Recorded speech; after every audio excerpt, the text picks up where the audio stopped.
Baik, saudara-saudara, kembali lagi bersama saya di Oloan King Channel. Salam sejahtera buat kita semuanya. Apa kabar dengan kalian? Semoga kita semua dalam keadaan sehat dan berada di lindungan Yang Maha Kuasa. Di video kali ini kita masih membahas tentang kasus Vina Cirebon atau kasus Vina dan Eki yang terjadi pada 2016 silam di Cirebon ya.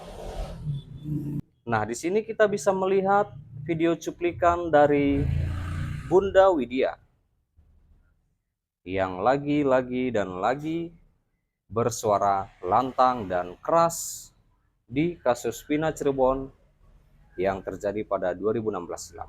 Mari kita saksikan video cuplikannya. Ada banyak pengacara hebat katanya akan terjun langsung ke lapangan soal kasus ini menurut postingan seseorang. Apakah benar? Karena mereka mulai gelisah, para pejabat mulai gelisah. Kalau yang namanya pengacara yang hebat-hebat itu kan miliaran bayarnya.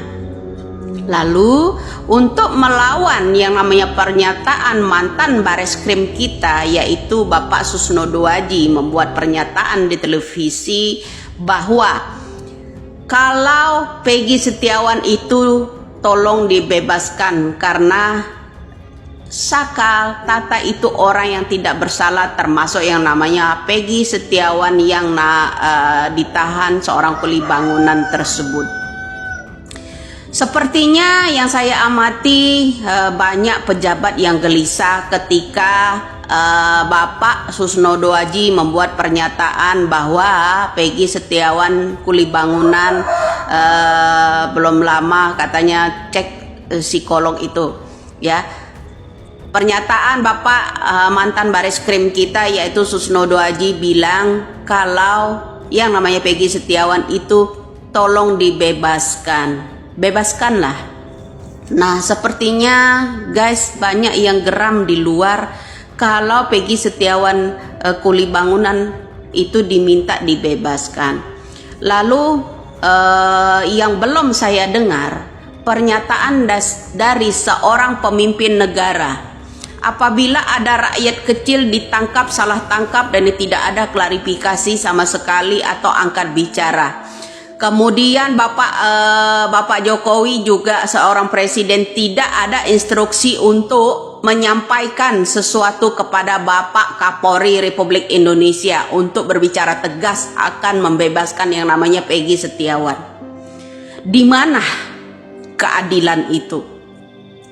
Saya tanya, Bapak Presiden dan Bapak Kapolri, di mana keadilan itu? Apabila ada mantan Bareskrim yang pernah dipenjara karena mengangkat kejujuran tentang hukum di Indonesia, ada pepatah yang katanya cicak lawan buaya kala itu ya, berbicara tolong bebaskan yang namanya Peggy Setiawan kuli bangunan itu sebagai rakyat kecil tulang punggung keluarganya ya, harus dibebaskan.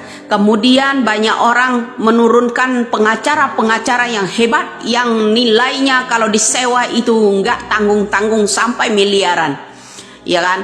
Nah, kenapa sampai saat ini pemerintah kita, Kapolri kita masih diam bungkam, tidak angkat bicara? Tolong saya instruksikan kepada jajaran Polri, seluruh penegak hukum di Indonesia ini, tolong bebaskan yang namanya Peggy Setiawan. Semua BAP itu adalah salah tangkap, pelaku yang aslinya tidak ditangkap.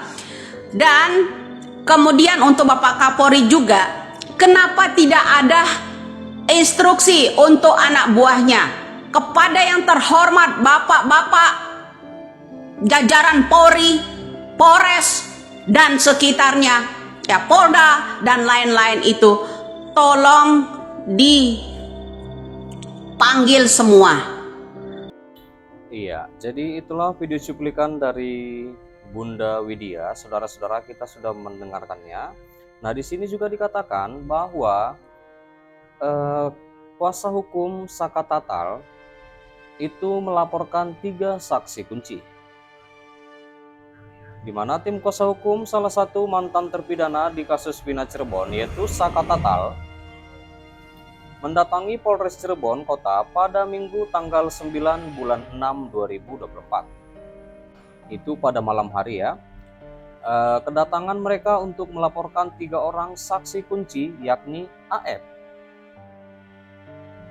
Dede, dan Liga Akbar dalam kasus pembunuhan Vina dan Eki pada tahun 2016 silam. Hal itu diungkap salah satu kuasa hukum Saka Tatal ya, yang bernama Farhad Abbas, di mana menurutnya pelaporan terhadap Liga Akbar karena saat ini ia telah mencabut keterangannya dalam kasus pembunuhan Vina dan Eki yang terjadi pada 2016 silam. Jadi malam ini kita tim dari Jakarta melaporkan AF dan Dede. Kemudian Liga Akbar. Kenapa Liga Akbar dilaporkan? Karena kesaksian yang dicabut itu bisa mengubah kronologis terjadinya pembunuhan. Kita tidak tahu poin-poin apa yang dicabut, yang tidak jelas. Yang jelas tidak ada pelemparan dan pengejaran, itu yang dicabut, kata Farhad Abbas selesai melapor ke Mapolres Cirebon Kota pada Senin tanggal 10 bulan 6 2024 pada dini hari ya. Lalu Farhad Abbas mengatakan saat sidang kasus pembunuhan Vina dan Eki, 2 orang saksi kunci yakni AF dan Dede tidak pernah dihadirkan oleh jaksa penuntut umum dalam persidangan. Tahun 2016 dan 2017, AF dan Dede tidak pernah hadir di pengadilan. Apa dia mampu melihat dengan jarak 100 meter dan menyebutkan satu persatu nama pelaku, kata pengacara Saka Tatal. Nah, lalu anggota tim kuasa hukum Saka Tatal lainnya yaitu Krisna Murti mengungkapkan kejanggalan, saudara-saudara. Kejanggalan dalam kasus tersebut terjadi sejak awal, di mana orang tua Eki yakni Rudiana melaporkan kasus tersebut berdasarkan keterangan dari AF dan Dede. Sedangkan laporan dari Rudiana itu berdasarkan keterangan dari AF dan Dede. Tetapi kenapa jaksa tidak menghadirkan 2 saksi itu? Kata pengacara Saka Tatal. Nah, lalu saudara-saudara, setelah melaporkan 3 saksi sebelumnya, tim kuasa hukum Saka Tatal kini berencana untuk melaporkan saksi lainnya yang bernama Melmel. Hal ini disampaikan langsung oleh salah satu tim kuasa hukum Saka Tatal yaitu Pak Farhad Abbas. Melmel selanjutnya yang akan kita laporkan, kata Farhad Abbas diwawancarai beberapa awak media di sana ya pada tanggal 10 bulan 6 2024, tepatnya di hari Senin. Lalu Farhad mengatakan agar Melmel tidak banyak berbicara, baik di media sosial maupun di televisi. Melmel, kamu diam-diam saja, jangan banyak omong. Begitu banyak omong, lihat saja, kami laporkan. Iya. Baik, saudara-saudara, sampai sini dulu berita terkini yang bisa aku sampaikan tentang perkembangan atau update terkini kasus Vina Cirebon. Dan terima kasih juga buat saudara-saudara yang sudah menonton dan support aku di channel ini. Jangan lupa di like, berikan komentar kalian di bawah, dan please share video ini dan subscribe dan nyalakan loncengnya. Terima kasih.